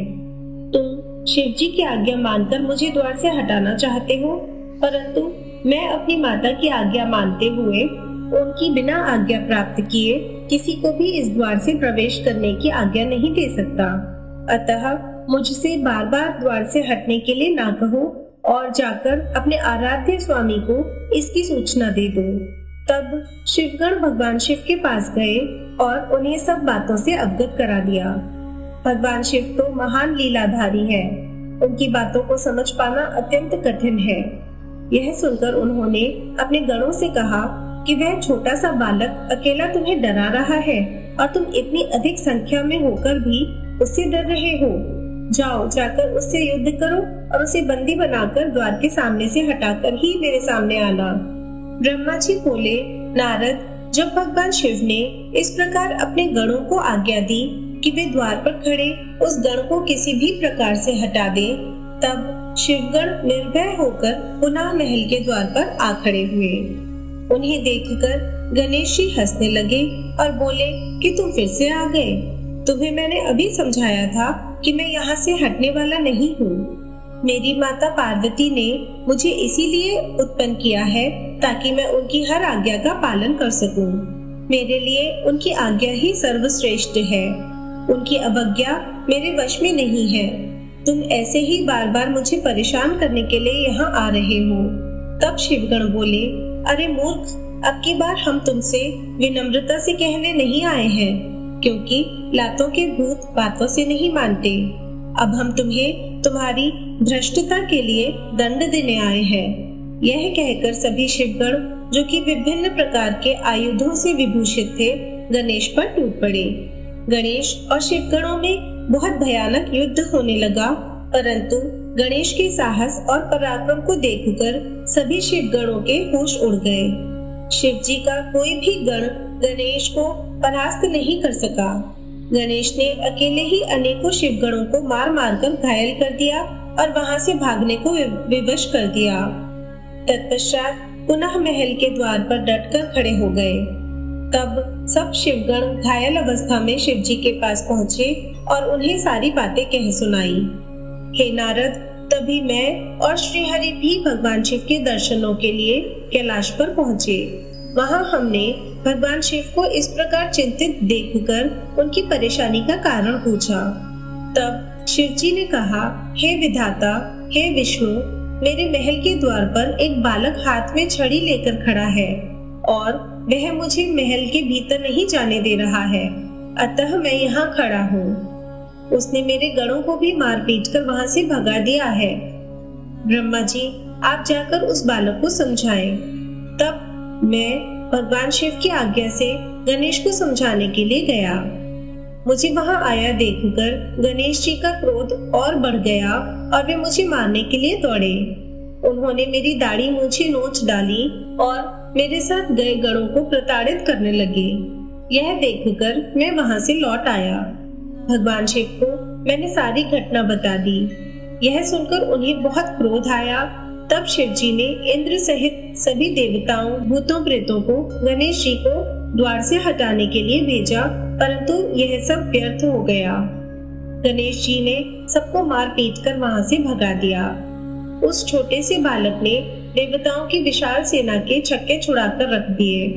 जब इस बात की सूचना महादेव जी को मिली तो वे बहुत क्रोधित हुए और स्वयं ही गणेश को दंडित करने के लिए चल दिए। ब्रह्मा जी बोले, हे मुनि श्रेष्ठ नारद, इस प्रकार जब सभी शिवगण, देवता और भूत प्रेत उस बालक द्वारा परास्त हो गए तो स्वयं भगवान शिव उस बालक को दंड देने के लिए चल दिए। वहां गणेश ने अपनी माता के चरणों का स्मरण करके भगवान शिव से युद्ध करना आरंभ किया। एक छोटे से बालक को इस प्रकार निर्भयता पूर्वक युद्ध करते देखकर भगवान शिव आश्चर्यचकित रह गए। इतना वीर, पराक्रमी और साहसी बालक देखकर शिव जी को एक पल अच्छा लगा, परंतु तभी अगले पल उन्हें उस बालक की धृष्टता का स्मरण हो आया। उस बालक ने उनके प्रिय भक्तों और गणों सहित देवराज इंद्र व मुझे भी प्रताड़ित किया था। भगवान शिव क्रोध के वशीभूत होकर गणेश से युद्ध करने लगे। उन्होंने अपने हाथ में धनुष उठा लिया। भगवान शिव को इस प्रकार अपने निकट आते देखकर गणेश ने अपनी माता पार्वती का स्मरण करके भगवान शिव पर अपनी शक्ति से प्रहार कर दिया। गणेश के प्रहार से शिव जी के हाथ का धनुष टूटकर गिर गया। तब उन्होंने पिनाक उठा लिया, परंतु गणेश ने उसे भी गिरा दिया। यह देखकर शिव जी का क्रोध 7वें आसमान पर पहुंच गया। उन्होंने त्रिशूल उठा लिया। अब तो गणेश और त्रिलोकीनाथ भगवान शिव के बीच अत्यंत भयानक युद्ध छिड़ गया। भगवान शिव तो सर्वेश्वर है, सब देवताओं में श्रेष्ठ और लीलाधारी है। उनकी माया को समझ पाना हर किसी के वश की बात नहीं है। वे महान वीर और पराक्रमी हैं।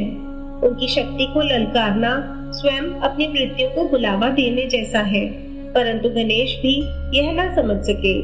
अपनी माता का आशीर्वाद पाकर गणेश ने अपने को अजय जानकर पूरे पराक्रम से युद्ध किया। दोनों में भीषण युद्ध चलता रहा। सभी देवताओं और शिवगणों के साथ मैं भी उनका वह युद्ध विस्मित होकर देखता रहा। जब गणेश किसी भी तरह से अपने हट से पीछे हटने को तैयार न हुए तो भगवान शिव के क्रोध की सारी सीमाएं टूट गईं और उन्होंने अपने त्रिशूल से श्री गणेश का सिर काट दिया। नारद जी बोले, हे ब्रह्मा जी, जब भगवान शिव ने क्रोधित होकर देवी पार्वती के प्रिय पुत्र गणेश का सिर काट दिया, तब फिर क्या हुआ? जब देवी पार्वती को गणेश की मृत्यु की सूचना मिली तो उन्होंने क्या किया? भगवान, मुझ पर कृपा कर मुझे आगे के वृतांत के बारे में बताइए। नारद जी के इस प्रकार प्रश्न करने पर ब्रह्मा जी मुस्कुराए और बोले, नारद, जैसे ही भगवान शिव ने क्रोधवश उस बालक का सिर काटकर उसे मौत के घाट उतारा, वैसे ही वहां खड़े सभी शिवगणों की प्रसन्नता देखते ही बनती थी। उन सभी ने खुश होकर गाजे बाजे बजाए और वहां बहुत बड़ा उत्सव होने लगा। सब मस्त होकर नाचने लगे। भगवान शिव की चारों ओर जय जयकार होने लगी। दूसरी ओर जब पार्वती स्नान कर चुकी तो उन्होंने अपनी सखी को बाहर भेजा कि वह गणेश को अंदर बुला ले, और जब वह बाहर गई तो उसने वहां का जो हाल देखा उसे देखकर भयभीत हो गई। गणेश का सिर कटा हुआ अलग पड़ा था और धड़ अलग। सब देवता और शिवगण प्रसन्न होकर नृत्य कर रहे थे। यह दृश्य देखकर पार्वती की वह सखी भागी भागी भीतर गई और जाकर पार्वती को इन सब बातों से अवगत कराया। अपने पुत्र गणेश की मृत्यु का समाचार पाते ही देवी पार्वती अत्यंत क्रोधित हो गई। उन्होंने रोना आरंभ कर दिया। रोते बिलखते वे कहती, हाय, मैं क्या करूं, कहां जाऊं? मैं तो अपने पुत्र की रक्षा भी ना कर सकी। सब देवताओं और शिवगणों ने मिलकर मेरे प्यारे पुत्र को मौत के घाट उतार दिया। अब मैं भी अपने पुत्र का संहार करने वालों का विनाश करके रहूंगी। मैं प्रलय मचा दूंगी। यह कहकर उन्होंने 100,000 शक्तियों की रचना कर दी और देखते ही देखते वहां माँ जगदम्बा की विशाल सेना इकट्ठी हो गई। वे शक्तियां प्रकट होते ही हाथ जोड़कर पार्वती को प्रणाम करते हुए बोली, हे माता, हे देवी, हम सबको इस प्रकार प्रकट करने का क्या कारण है? हमें आज्ञा दीजिए कि हम क्या करें। तब क्रोध से तमतमाती देवी पार्वती बोली, तुम सब जाकर मेरे पुत्र का वध करने वालों का नाश कर दो।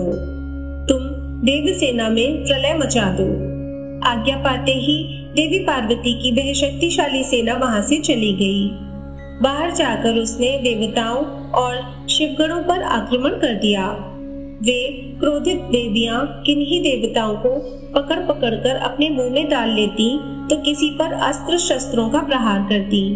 इस प्रकार उन्होंने वहां बहुत आतंक मचाया। वहां चारों ओर त्राही त्राही मच गई। लोग अपनी जान बचाने के लिए जहां तहां भागने लगे। यह नजारा देखकर भगवान शिव, मैं और श्री हरि विष्णु बहुत चिंतित हुए। हमने सोचा कि अगर इन दैवीय शक्तियों को ना रोका गया तो पल भर में ही देवताओं की समाप्ति हो जाएगी। इस धरा पर प्रलय आ जाएगी। सब सोचने लगे कि इस विनाश लीला को कैसे रोका जा सकता है। नारद, उसी समय तुम आकर कहने लगे कि इस संहार को देवी पार्वती ही रोक सकती है। इसके लिए आवश्यक है कि उनकी स्तुति करके उन्हें प्रसन्न किया जाए और किसी भी तरह उनके क्रोध को शांत किया जाए। सभी देवताओं को तुम्हारा यह विचार बहुत पसंद आया, परंतु देवी पार्वती के गुस्से से सभी घबरा रहे थे। उनके सामने जाने का साहस किसी ने भी नहीं था। सबने तुम्हें आगे कर दिया। हम सब महल के भीतर पार्वती के पास गए। सब देवता मिलकर देवी की स्तुति करने लगे और बोले, हे जगदम्बे, हे चंडिके, हम सब आपको प्रणाम करते हैं। आप आदि शक्ति हैं, आप परम शक्तिशाली हैं। आपने ही इस जगत की रचना की है। आप ही प्रकृति हैं। आप प्रसन्न होने पर मनोवांछित फलों को देती हैं, जबकि क्रोधित होने पर सब कुछ छीन लेती हैं। हे देवी, हम सब अपने अपराध के लिए आपसे क्षमा याचना करते हैं। हम सबके अपराध को क्षमा कर दो और अपने क्रोध को शांत करो। हे महामाई, हम तुम्हारे चरणों में अपना शीश झुकाते हैं। हे माता, हम पर अपनी कृपा दृष्टि करो। हे परमेश्वरी, सब कुछ भूलकर प्रसन्न हो जाओ और भयानक रक्तपात को रोक दो। इस प्रकार देवताओं की स्तुति सुनकर देवी चुप रही। कुछ समय सोचकर बोली, हे देवताओं, वैसे तो तुम्हारा अपराध सर्वथा अक्षम्य है, फिर भी तुम्हारी क्षमा याचना को मैं सिर्फ एक शर्त पर स्वीकार कर सकती हूँ। यदि मेरा पुत्र गणेश पहले की भांति जीवित हो जाए तो मैं तुम सबको क्षमा कर दूंगी। यह सुनकर जब देवता चुप हो गए, क्योंकि यह तो असंभव कार्य था, फिर सभी देवता हाथ जोड़कर करुण अवस्था में भगवान शिव के सामने खड़े हो गए और बोले, भगवान, अब आप ही हमारी रक्षा कर सकते हैं। जिस प्रकार आपने गणेश का सिर काटकर उसे मारा है, उसी प्रकार अब उसे जीवित कर दीजिए। देवताओं की प्रार्थना सुनकर भगवान शिव बोले कि देवताओं, तुम परेशान मत हो, मैं वही कार्य करूंगा जिससे तुम्हारा मंगल हो। भगवान शिव ने देवताओं को आदेश दिया कि उत्तर दिशा में जाएं और जो भी पहला प्राणी मिले उसका सिर काट कर ले आएं। तब उसका सिर हम गणेश की धड़ से जोड़कर उसे जीवित कर देंगे। देवता उत्तर दिशा की ओर चल दिए। वहां सर्वप्रथम उन्हें एक दांत वाला हाथी मिला। वे उसका सिर काट कर ले आए। वहां महल के द्वार पर वापस आकर उन्होंने गणेश की धड़ को धूप पोंछकर साफ किया और उसकी पूजा की। तब उसमें हाथी का सिर लगा दिया। तत्पश्चात श्री हरि विष्णु ने भगवान शिव के चरणों का ध्यान करते हुए मंत्रों से अभिमंत्रित जल गणेश के मृत शरीर पर छिड़का। जल के छींटे पड़ते ही भगवान शिव की कृपा से वह बालक ऐसे उठ खड़ा हुआ जैसे अभी अभी नींद से जागा हो। वह बालक अब हाथी का मुख लग जाने से गजमुखी हो गया था, परंतु फिर भी बहुत सुंदर और दिव्य लग रहा था। रक्त वर्ण का वह बालक अद्भुत शोभा से आलोकित हो रहा था। जब भगवान शिव की कृपा से पार्वती पुत्र गणेश जीवित हो गया तो सभी देवता और शिवगण अत्यंत प्रसन्न होकर नृत्य करने लगे। उनका सारा दुख पल भर में ही दूर हो गया। देवी पार्वती अपने प्रिय पुत्र गणेश को जीवित देखकर बहुत प्रसन्न हुई। उनका क्रोध भी शांत हो गया था। नारद जी बोले, हे विधाता, जब भगवान शिव की कृपा से पार्वती पुत्र गणेश पुनः जीवित हो गए तब वहाँ क्या हुआ? जीवित होकर उन्होंने क्या कहा? नारद जी का यह प्रश्न सुनकर ब्रह्मा जी बोले, हे नारद, जब श्री हरि विष्णु ने हाथी का मस्तक गणेश के धड़ से जोड़कर उसे जीवित कर दिया तब यह देखकर देवी पार्वती बहुत प्रसन्न हुई। उन्होंने उन्होंने गणेश को बाहों में भरकर गले से लगा लिया और उसे चूमने लगी। फिर उन्होंने गणेश को सुंदर व मनोहर वस्त्रों एवं रत्न जड़ित आभूषणों से सजाया। अनेक सिद्धियों एवं मंत्रों से विधि पूर्वक अपने पुत्र का पूजन करने के बाद कल्याणमयी पार्वती ने गणेश के सिर पर हाथ रखकर वरदान देते हुए कहा, ऐ मेरे प्यारे पुत्र गणेश, तुझे तेरी माता की आज्ञा से बहुत कष्ट सहना पड़ा, परंतु आज के बाद तुझे कभी भी किसी भी प्रकार का कोई कष्ट नहीं होगा। सभी देवता तुझे पूजेंगे। पुत्र, तुम्हारे मस्तक पर सिंदूरी रंग की आभा है, इसलिए तुम्हारा पूजन सदैव सिंदूर से किया जाएगा। जो भी सिद्धियों और अभीष्ट फलों को प्राप्त करने के लिए तुम्हारा पूजन सिंदूर से करेगा, उसके काम में आने वाली सभी बाधाएं और विघ्न दूर हो जाएंगे। इस प्रकार जब देवी पार्वती ने गणेश पर अपने आशीर्वादों की कृपा की, तब भगवान शिव भी प्रसन्नता पूर्वक गणेश के सिर पर हाथ फेरने लगे। माता पार्वती ने प्रसन्नता पूर्वक पहले भगवान शिव को देखा, फिर श्री गणेश को संबोधित करती हुई बोली, पुत्र, ये ही तुम्हारे पिता भगवान शिव हैं। तब गणेश जी तुरंत उठ खड़े हुए और भगवान शिव के चरणों पर गिरकर अपने अपराध की क्षमा मांगने लगे। गणेश ने कहा, हे पिताजी, मैं अज्ञानतावश आपको पहचान नहीं सका, इसी कारण मैंने आपको घर के भीतर नहीं जाने दिया था। हे प्रभु, आप मेरी इस मूर्खता को कृपा करके क्षमा कर दें। अपने पुत्र गणेश को इस प्रकार क्षमा याचना करते देखकर भगवान शिव ने प्रसन्नता पूर्वक उन्हें क्षमा कर दिया। तब मैं, विष्णु जी और शिव जी त्रिदेवों ने कहा, जिस प्रकार इस संसार में हम तीनों देवों की पूजा होती है, उसी प्रकार गणेश भी सभी के द्वारा पूज्य होंगे। किसी भी मांगलिक कार्य में सर्वप्रथम गणेश का पूजन किया जाएगा, तत्पश्चात हम सबका। यदि ऐसा ना किया गया तो पूजा सफल नहीं मानी जाएगी तथा पूजा का फल भी नहीं मिलेगा। तब शिव जी ने सभी मांगलिक पूजन वस्तुएं मंगाकर गणेश जी का पूजन किया। उसके बाद मैंने, विष्णु जी ने, पार्वती और अन्य देवताओं ने भी उनकी विधि विधान से पूजा की। उसके उपरांत सभी देवताओं ने उन्हें यथा योग्य वरदान प्रदान किए। उसी दिन से गणेश जी को अग्र पूजा का आशीर्वाद मिल गया। ब्रह्मा जी बोले, हे मुनि श्रेष्ठ नारद, इस प्रकार गणेश जी के जीवित होने पर सब ओर आनंद छा गया। सभी बहुत प्रसन्न थे। सभी देवता उन्हें विभिन्न प्रकार के वरदान प्रदान कर रहे थे। तब ईश्वरों के ईश्वर महादेव जी भी गणेश पर अपनी विशेष कृपा दृष्टि बनाकर बोले, हे गिरिजानंदन, तुम मेरे दूसरे पुत्र हो। तुम्हें ना पहचानने के कारण तुम्हारा यहाँ अपमान हुआ है, इसलिए मेरे भक्तों ने तुम पर आक्रमण किया, परंतु आज से कोई भी तुम्हारा विरोध नहीं करेगा। तुम सभी के पूजनीय और वंदनीय होगे। तुम साक्षात जगदम्बा के तेज से उत्पन्न होने के कारण परम तेजस्वी और पराक्रमी हो। तुम्हारी वीरता और साहस का लोहा इस संसार में हर प्राणी मानेगा। आज से तुम मेरे सभी शिवगणों के अध्यक्ष हो। ये सभी तुम्हारे आदेशों का ही पालन करेंगे। आज से तुम गणपति नाम से भी जाने जाओगे। यह कहकर सर्वेश्वर भगवान शिव 2 पल के लिए मौन हो गए और फिर बोले, हे गणपति, तुम्हारा जन्म भाद्रपद मास के कृष्ण पक्ष की चतुर्थी तिथि को देवी पार्वती के निर्मल हृदय से चंद्रमा के उदय के समय हुआ है। इसलिए आज से इस दिन जो भी पूरी भक्ति भावना से तुम्हारा स्मरण करके व्रत करेगा, उसे समस्त सुखों की प्राप्ति होगी। मार्गशीर्ष मास के कृष्ण पक्ष की चतुर्थी के दिन सुबह स्नान करके व्रत रखें। धातु, मूंगे या मिट्टी की मूर्ति बनाकर उसकी प्रतिष्ठा करें। तत्पश्चात मूर्ति की दिव्य गंधों, चंदन एवं सुगंधित फूलों से पूजा करें। रात्रि में 12 अंगुल लंबी 3 गांठ वाली 101 दुर्वाओं से पूजन करना चाहिए। उसके बाद धूप, दीप, नैवेद्य, तांबूल, अर्घ्य देकर गणेश जी की पूजा करें।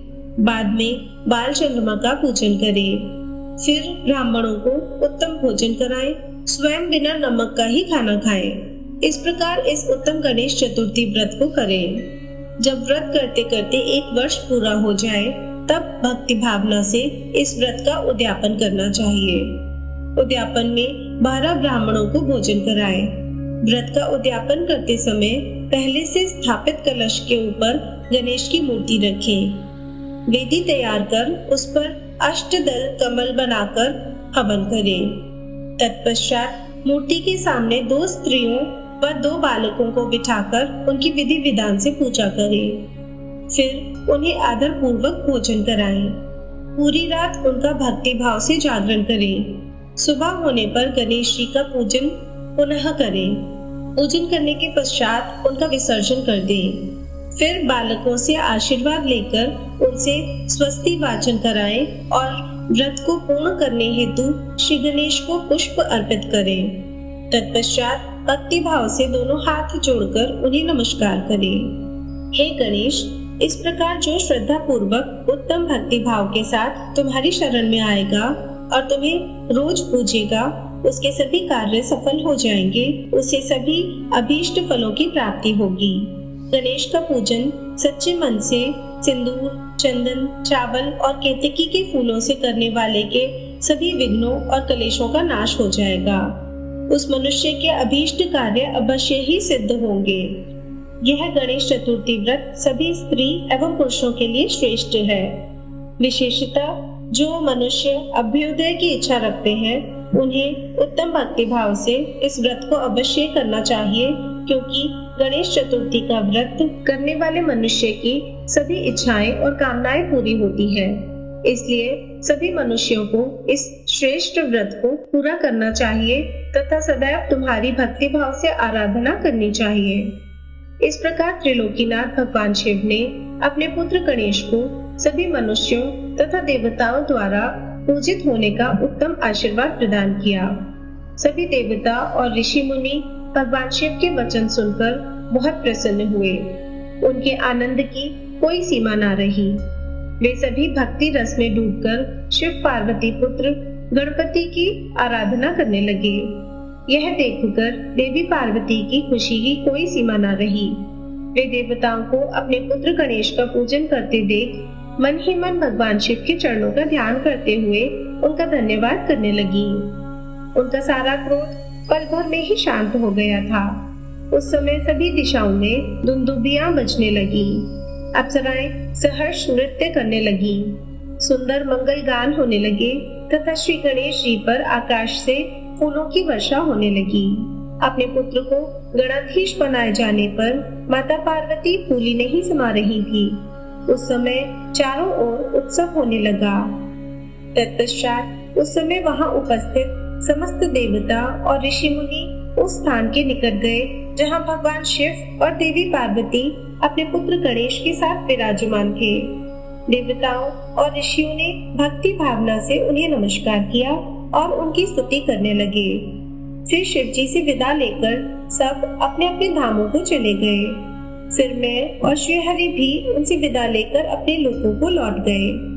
जो मनुष्य शुद्ध हृदय से सावधान होकर इस परम मंगलकारी कथा को सुनता है, वह सभी मंगलों का भागीदार हो जाता है। यह गणेश चतुर्थी व्रत की उत्तम कथा पुत्रहीनों को पुत्र, निर्धनों को धन, रोगियों को आरोग्य, अभागों को सौभाग्य प्रदान करती है। जिस स्त्री का पति उसे छोड़कर चला गया हो, गणेश की आराधना के प्रभाव से पुनः उसके पास लौट आता है।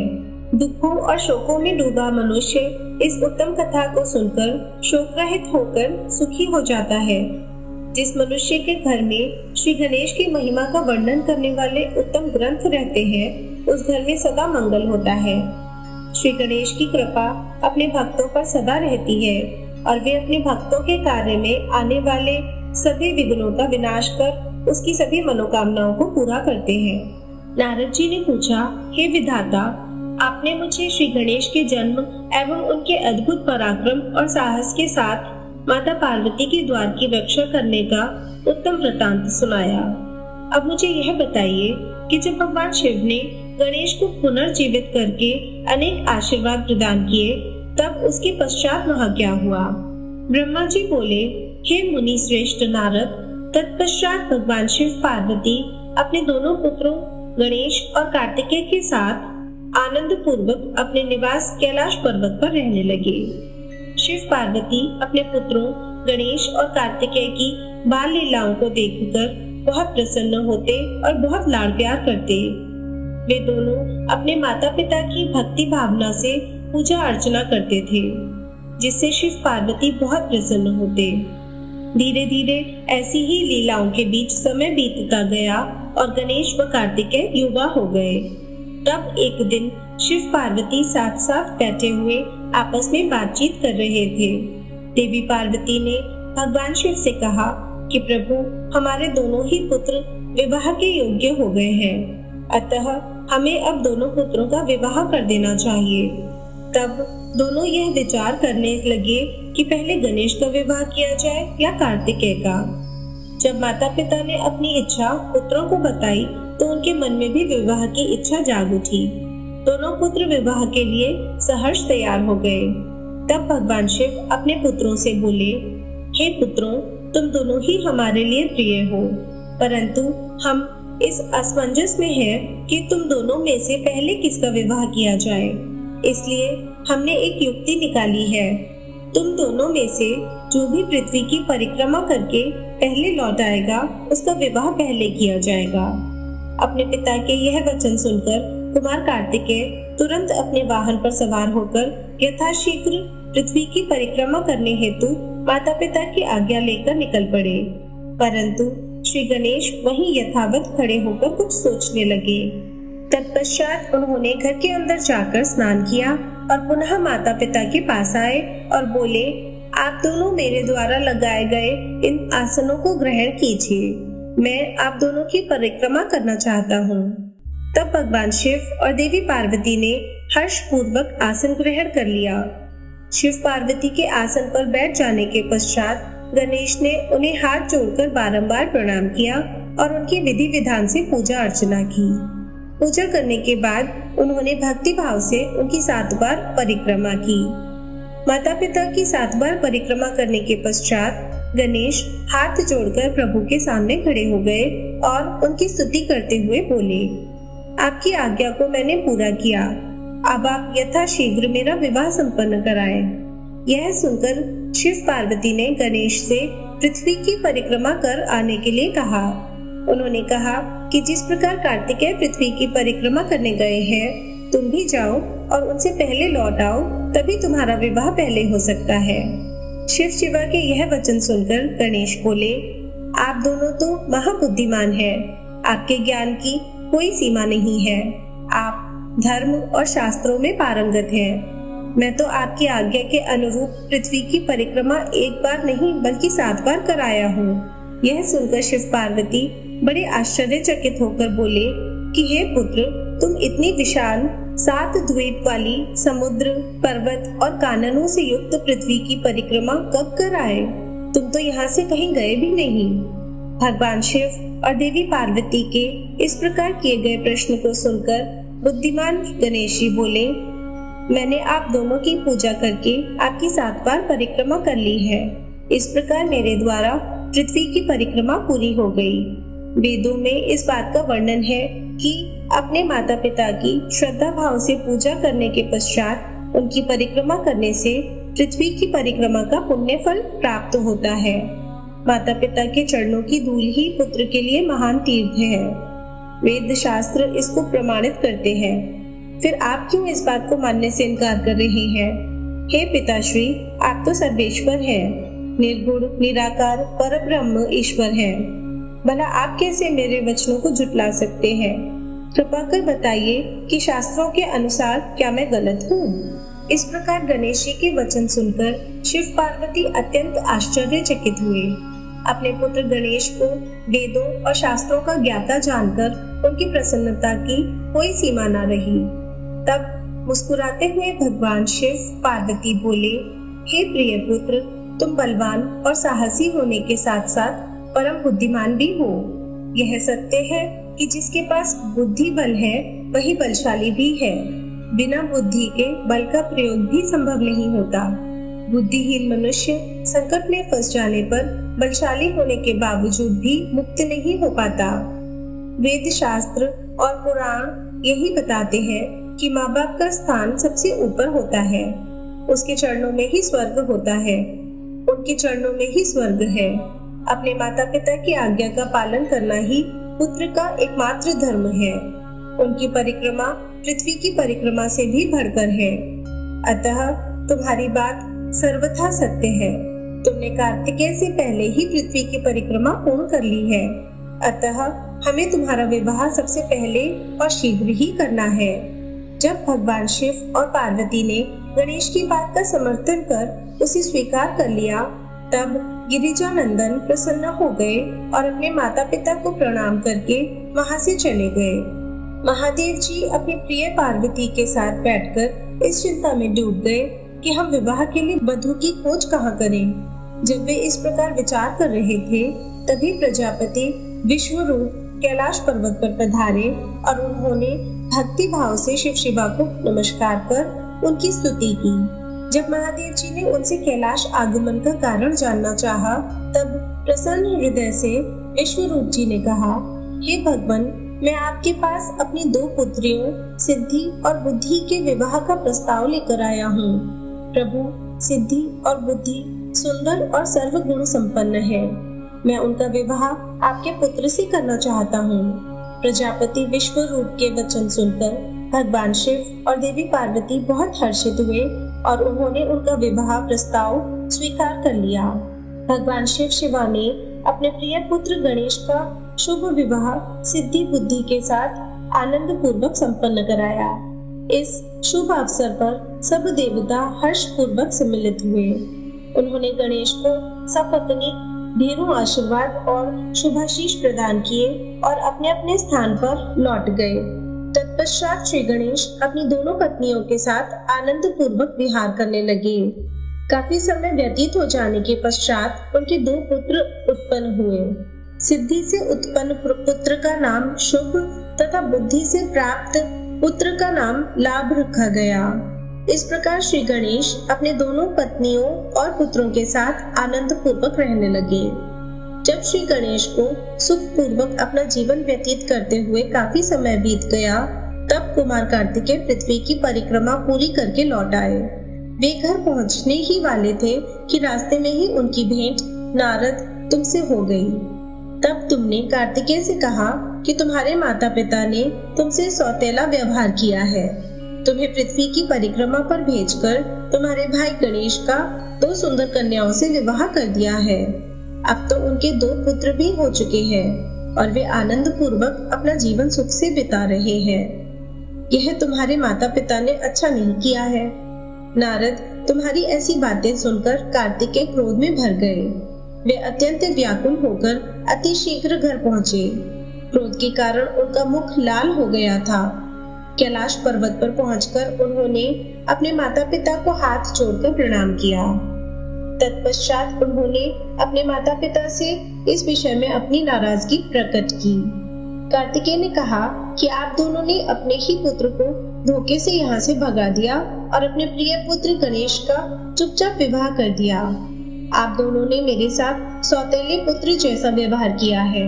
यदि आप गणेश का ही विवाह पहले करना चाहते थे तो मुझसे एक बार कहते, मैं स्वयं अपने भाई गणेश का विवाह उत्साह पूर्वक आनंद के साथ कराता, परंतु आपने छल कपट का सहारा लिया।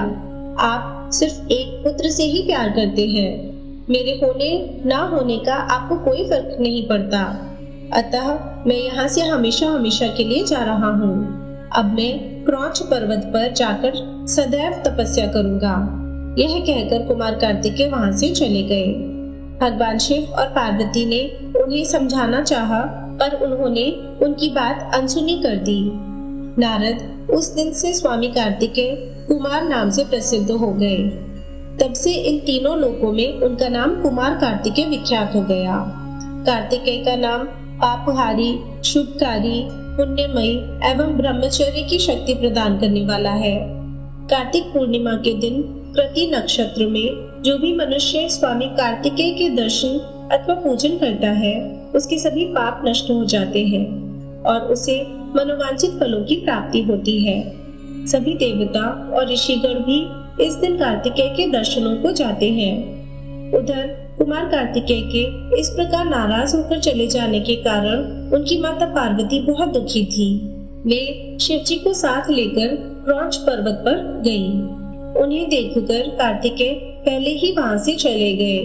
तब भगवान शिव उस उत्तम स्थान पर जहां उनके पुत्र कार्तिकेय ने तप किया था, मल्लिकार्जुन नामक ज्योतिर्लिंग के रूप में स्थापित हो गए और आज भी देवी पार्वती के साथ विराजमान है। उस दिन से शिव शिवा दोनों अपने पुत्र कार्तिकेय को ढूंढने के लिए अमावस्या को शिव और पूर्णिमा के दिन पार्वती जी क्रौंच पर्वत पर जाते हैं। नारद, मैंने तुम्हें समस्त पापों का नाश करने वाले श्री गणेश और कार्तिकेय के चरित्र को सुनाया है। जो भी मनुष्य भक्ति भाव से इसे पढ़ता, सुनता अथवा सुनाता है, उसके सभी मनोरथ पूर्ण होते हैं। यह कथा पापनाशक, सुख देने वाली, मोक्ष दिलाने वाली एवं कल्याणकारी है। इसलिए निष्काम भक्तों को इसको अवश्य सुनना और पढ़ना चाहिए। श्री रुद्र संहिता कुमार खंड संपूर्ण। ओम नमः शिवाय।